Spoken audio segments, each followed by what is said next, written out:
Bismillahirrahmanirrahim. Perkenalkan, nama saya Nur Sinta Saputri dari kelas A Program Studi Ilmu Administrasi Negara, mata kuliah pengantar Sosiologi dan Antropologi. Oke, baik. Di video kali ini saya akan membahas dua materi, yaitu tentang interaksi sosial dan perilaku kolektif. Nah, sebelum kita masuk ke pembahasan, alangkah baiknya kita mengetahui apa sih tujuan pembelajaran kali ini. Nah, ada 4 poin tujuan pembelajaran kali ini. Yang pertama yaitu teman-teman dapat mengetahui apa sih yang dimaksud dengan interaksi sosial. Yang kedua, teman-teman dapat mengetahui apa saja sih jenis-jenis interaksi sosial. Yang ketiga, teman-teman mampu memahami syarat-syarat terjadinya interaksi sosial. Dan yang keempat, yaitu teman-teman mampu mengidentifikasikan contoh-contoh terjadinya interaksi. Nah, sebenarnya apa sih interaksi sosial itu? Nah, interaksi sosial ada berbagai pendapat dari para ahli. Seperti dari S. Astrid Susanto. Ia mengatakan bahwa interaksi sosial adalah hubungan antar manusia yang menghasilkan suatu proses saling mempengaruhi dan menghasilkan hubungan yang tetap. Yang kedua yaitu pendapat dari Surjono Sukanto. Surjono Sukanto berpendapat bahwa interaksi sosial adalah hubungan yang terjadi karena adanya hubungan yang dinamis, yang mencakup hubungan antar individu, antar kelompok, maupun antar individu dan antar individu dengan kelompok. Nah, dari pendapat beberapa ahli tersebut dapat kita simpulkan bahwa interaksi sosial adalah hubungan timbal balik antara individu dengan individu, kelompok dengan individu, dan kelompok dengan kelompok. Nah, di interaksi sosial tentunya pasti harus memiliki aksi dan reaksi. Aksi yaitu tindakan yang kita lakukan, sedangkan reaksi yaitu respon atau tanggapan terhadap apa yang kita lakukan. Oke, kita lanjut ke pembahasan selanjutnya. Apa saja sih ciri-ciri interaksi sosial? Nah, di sini ada 4 ciri-ciri interaksi sosial. Yang pertama, adanya terjadinya kelompok 2 orang atau lebih. Yang kedua, terjadinya kontak sosial. Yang keempat, adanya dimensi waktu, yaitu terjadi dahulu, sekarang, dan masa yang akan datang. Ada 2 syarat terjadinya interaksi sosial. Yang pertama yaitu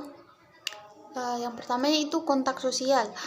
Kontak sosial artinya yaitu hubungan antar individu atau antar kelompok, baik secara fisik maupun secara non fisik.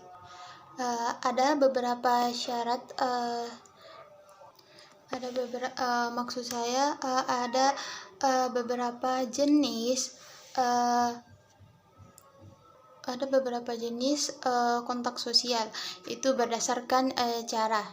Ada 2, yaitu kontak langsung, contohnya berjabat tangan, bertatap muka.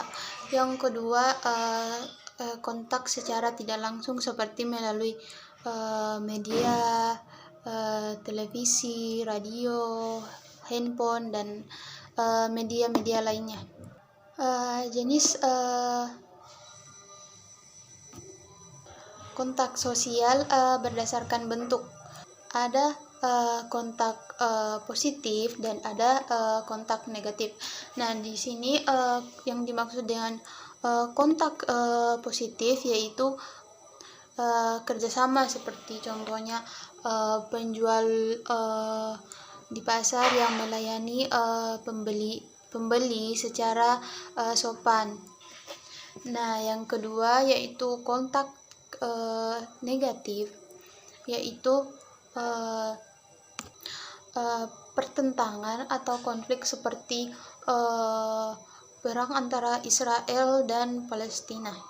Kemudian yang ketiga, jenis kontak sosial berdasarkan sifat hubungannya. Ada primer dan ada sekunder.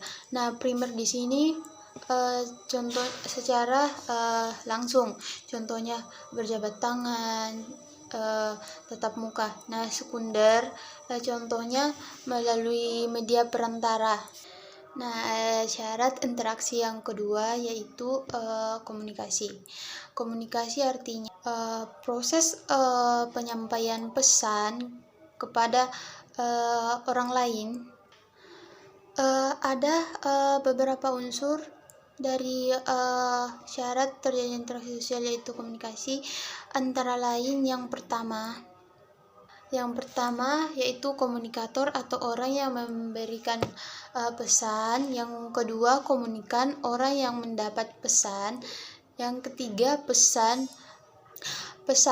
yaitu sesuatu yang disampaikan komunikator kepada komunikan. Yang keempat yaitu media atau alat yang digunakan untuk menyampaikan pesan. Yang kelima yaitu efek, bagaimana respon orang setelah mendapat pesan dari orang tersebut. Ada 6 faktor yang mempengaruhi terjadinya interaksi sosial. Yang pertama yaitu imitasi atau meniru gaya orang lain. Contohnya seperti saya fans dengan Nisa Sabian misalnya, jadi saya mengikuti tren Nisa Sabian seperti berjilbab, make up yang tidak terlalu menors. Yang kedua yaitu sugesti. Sugesti yaitu mempengaruhi orang-orang di sekitar, seperti contohnya pemuka agama yang mengarahkan bahwa kita harus mengikuti ajaran sesuai dengan keyakinan kita masing-masing, jangan sampai kita terpengaruh oleh hal-hal yang dapat merusak keyakinan kita. Yang ketiga, identifikasi atau ingin menjadi sama persis dengan orang lain. Contohnya kalau misalnya ada nih artis yang fans dengan Lisa Blackpink. Nah, dia mengoperasi wajahnya tuh seakan-akan sama persis dengan member Blackpink. Bedanya imitasi dengan identifikasi di sini. Kalau imitasi yaitu hanya menirukan sebagian dari orang yang dia sukai. Kalau identifikasi dia benar-benar mengikuti gaya hidup, bahkan sampai wajah pun dirubah sama persis dengan yang defense-nya. Yang keempat yaitu simpati. Simpati yaitu merasa tertarik kepada orang lain. Contohnya pacaran, yaitu seorang laki-laki tertarik kepada seorang perempuan. Yang kelima yaitu perasaan empati atau perasaan yang sangat mendalam.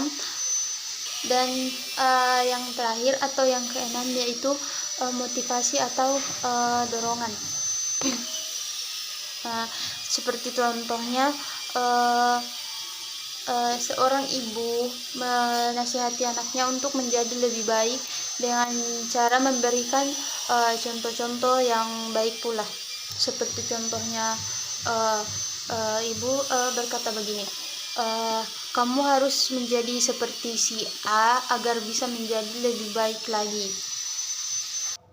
Baik, itulah tadi penjelasan tentang interaksi sosial.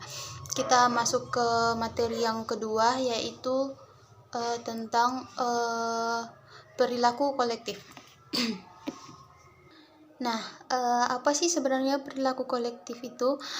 Perilaku kolektif adalah perilaku yang dilakukan secara spontan, tidak terstruktur, atau tidak terstruktur dari orang-orang, atau cara berpikir, bertindak, atau berperilaku sekumpulan individu secara spontan atau tanpa struktur, tanpa susunan terlebih dahulu.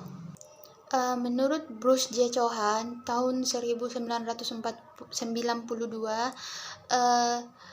perilaku kolektif adalah perilaku yang dilakukan secara tidak tersusun, bersifat spontan, emosional, dan tidak terduga. Baik, kita masuk ke pembahasan selanjutnya, yaitu faktor-faktor penyebab terjadinya perilaku kolektif.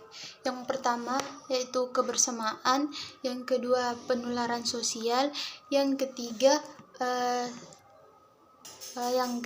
yaitu ketegangan struktural. Bentuk-bentuk perilaku kolektif ada 3, yaitu yang pertama tindak kenakalan suatu kelompok yang didominasi oleh orang-orang yang nakal. Yang kedua kejahatan yang bersifat kelompok atau komplotan. Yang ketiga yaitu tawuran atau bentrokan antar kelompok. Contohnya seperti demo yang melakukan kerusuhan sehingga meresahkan masyarakat. Yang kedua tawuran antar mahasiswa. Yang ketiga komplotan para penjahat yang sering terjadi di pasar-pasar. Menurut Neil Smelser, ada 6 kondisi yang menjadi determinan bagi perilaku kolektif. Yang pertama yaitu struktural kondusif, yang kedua tekanan struktural, yang ketiga keyakinan umum, yang keempat faktor-faktor pendorong, yang kelima aksi mobilisasi, dan yang keenam yaitu operation. Demikianlah pembahasan kita kali ini. Kurang lebihnya mohon dimaafkan. Assalamualaikum warahmatullahi wabarakatuh.